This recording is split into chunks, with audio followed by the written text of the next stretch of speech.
Hey guys, this is Comic Uno, and today I'm doing a review for DC Comics Bombshells issue 1.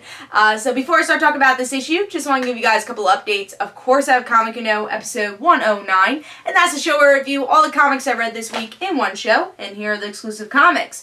We got Grim Fairy Tales, issue 113, Earth 2 Society, issue 3, Savior, issue 5, Catwoman, issue 43, The Amazing Spider-Man, issue 20.1, America Town, issue 1, Years of Futures Past, issue 4, Batman Superman, issue 23, Justice League United, issue 12, Arrow Season 2.5, issue 11, and Secret Wars 2099, issue 4. So if you want to go check out all those reviews, go to Comic Uno episode 109, which is annotated. But let's talk about DC Comics Bombshells issue 1. This is a book I was super excited about. Also wearing the shirt, the Bombshells shirt of Black Canary. But I was excited for this because I do like Ben as a writer. And also, I just was really excited about the premise of this book. We get to see all these cool heroes that we know and love from the DC universe in another universe, and, you know, stuck into the 1940s during World War II, or in America, in other countries during World War II, but not in the war. It's in the other aspects in society during World War II, so I thought that was interesting. So yeah, love the cover here, really great artwork, and throughout the book there's beautiful, beautiful artwork. Same artist throughout all the chapters, which is great, especially if you're reading this in print like I am and not reading it in the digital chapters. But I love the artwork. I think it fits the story really well. Only complaint I have about the artwork is probably for the third story. I really couldn't tell between Kara and her sister. They look a bit too similar, and it got really confusing. Don't know if it was on purpose, but they were way too similar looking. So I guess that's the only complaint I have about the art. But let's talk about story. Like I said, there are 3 chapters for this printed book. So it was a digital book beforehand, and it's still a digital book. It comes out earlier with the digital first stuff, but I like reading these printed. You get more story, you know, more bang for your buck. It doesn't feel so short. So I end up getting like Injustice, Gods Among Us, Arrow, Flash, and now this printed. So with this book, let's start talking about the first story first, and that is with Kate, Batwoman, and she's a baseball player, you know, helping with some entertainment during the war. It's 1940 in Gotham City, and we also get to see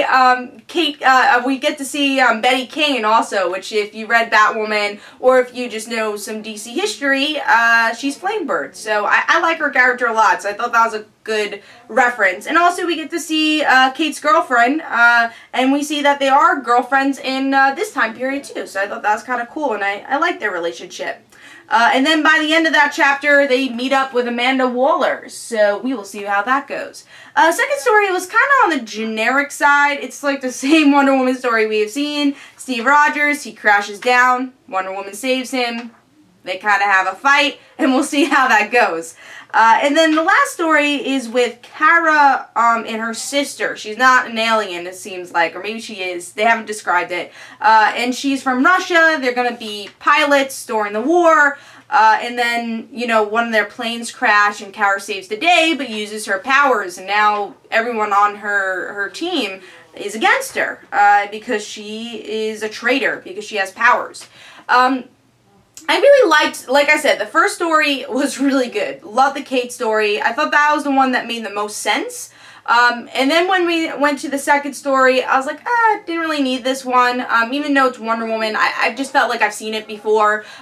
So I didn't like that one as much. I guess I didn't like the language as much in the second one. I thought took me out a bit, even though, of course, it needs that type of language. It took me out of it. And then the third one's really interesting. It had really interesting elements to it, but I got confused with the artwork that they looked exactly the same. And also, like, previous knowledge of Kara, like, who she is. She's an alien. She's Superman's cousin. And I was, like, really confused of who she was in this story, and it didn't really explain it that well in this chapter, at least.